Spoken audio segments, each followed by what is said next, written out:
Welcome back to another episode of Local Search Tuesdays. Conferences are starting up again, and a few weeks ago, I was in Miami for Pubcon Florida. As always, I grabbed some of the speakers and had them share some awesome digital marketing tips for 2021.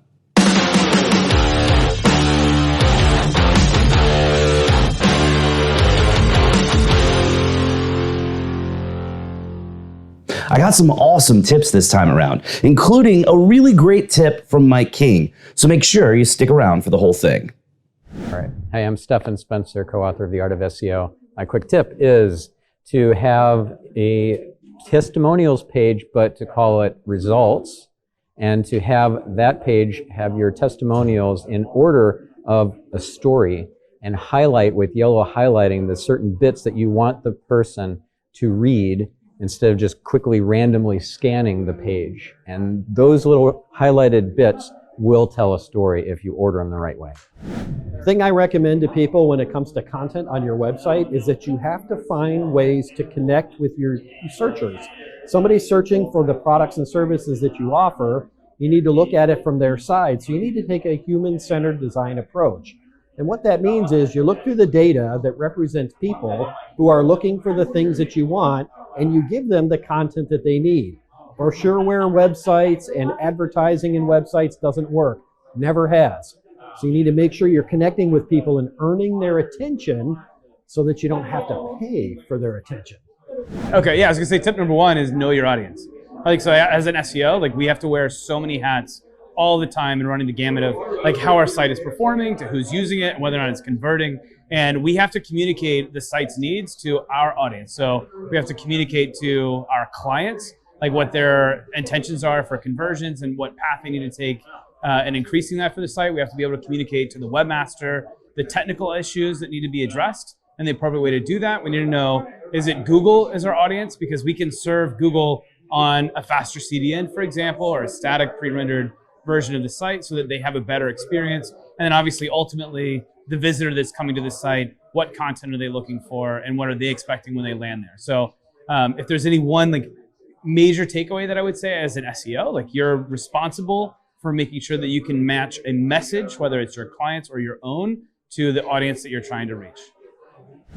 So if you're a car dealer and you're creating content about vehicles, I highly recommend that you pay attention to what Google says about your money, your life, and put all the information and be as authoritative as you can about the vehicle, or you're not going to rank. Always remember your website. Your website is going to have a direct impact on your actual ranking. So if you are neglecting your website and thinking your GMB is just going to rank you forever, you can't have it as a set and forget it. So make sure that you are properly linking to the proper landing page that you want of your page. That's going to drive your traffic. Make sure that you have the right meta title and actual content and call to action for that page. So one thing I really don't like is sort of the spillover of landing page optimization from PPC. So you think you're optimizing your landing pages, but you're thinking about it like a landing page as if it were a PPC landing page, which you just no index those. And if you want a landing page to rank well, so make a different landing page that has actual substance content or whatever. And one of the things that I see that sort of spills over is this idea that a landing page is really a separate entity or a separate thing from the rest of your site. It's a landing page optimization. It's its own separate thing. But one thing that I don't think we appreciate enough, that semantic understanding is not just about what's on the page, but the rest of the site, your other pages, your sub, whatever it is. Google's looking at that sort of contextual knowledge by understanding what else is on the site.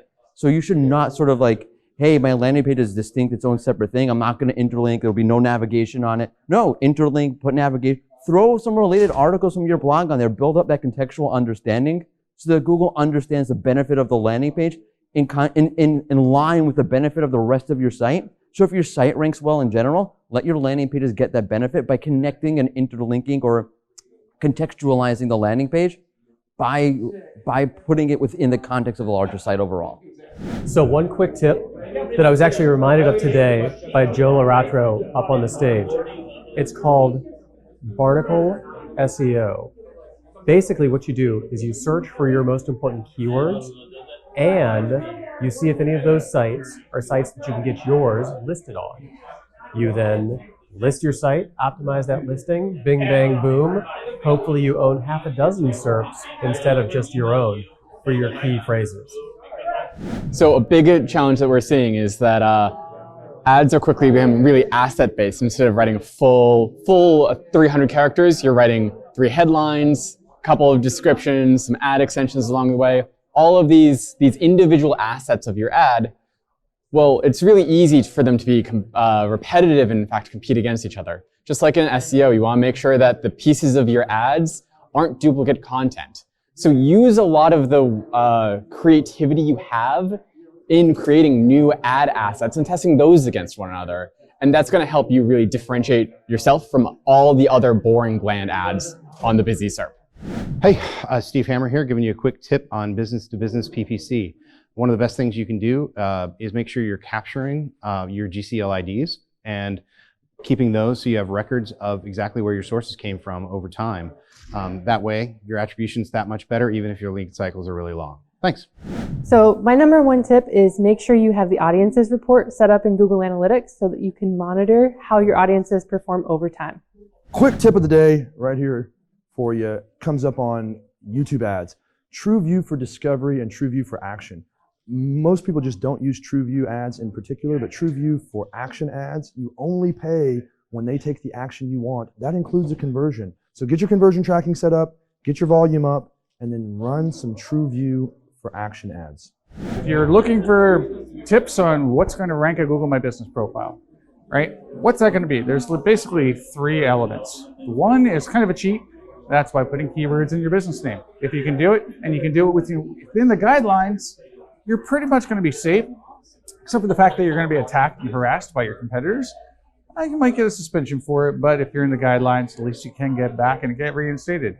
Beyond that, you're talking about your category. That's a huge thing. Use something like GMB Spy, and that'll tell you kind of what the competitors are using for categories, and then you can go ahead and mimic that. And then finally, you're talking about the URL that you point to a little bit, and of course, reviews. But ultimately, one thing I'd say about GMB is don't focus on optimizing for Google. Focus on optimizing for your customer. That's where the real magic comes in, especially with like review responses, things of that nature. Quick tip for you link building fans. Something that you should really pay attention to, not just for inbound links to bolster authority to your own website. Don't forget about internal linking. In my upcoming presentation, we'll be talking about how we just simply added 3 internal links on relevant pages and watched rankings within a week go from position 9 on page 1 to position 3, same page. Never underestimate the value of internal links. My quick tip is first thing you should do is go to Ahrefs and go to that broken links report and download those links immediately. Do a pivot on it and then see what the URLs are, and then 301 redirect those immediately. Make sure that you're not just redirecting them to the home page because that's just going to solve 404, but look for the closest match. If you want to scale it, you can do something that does named entity recognition, which should be a feature in Ahrefs, just saying. So that you can do the best match for the 301. And yeah, that's a good way to maximize your existing link acquisition. Thanks for checking out this week's episode. That's all the time we've got for this week, so you know what that means. Put your hand on the screen right here. We totally just high-fived because you learned something awesome. Thanks for watching, and we'll see you again next week for another episode of Local Search Tuesdays.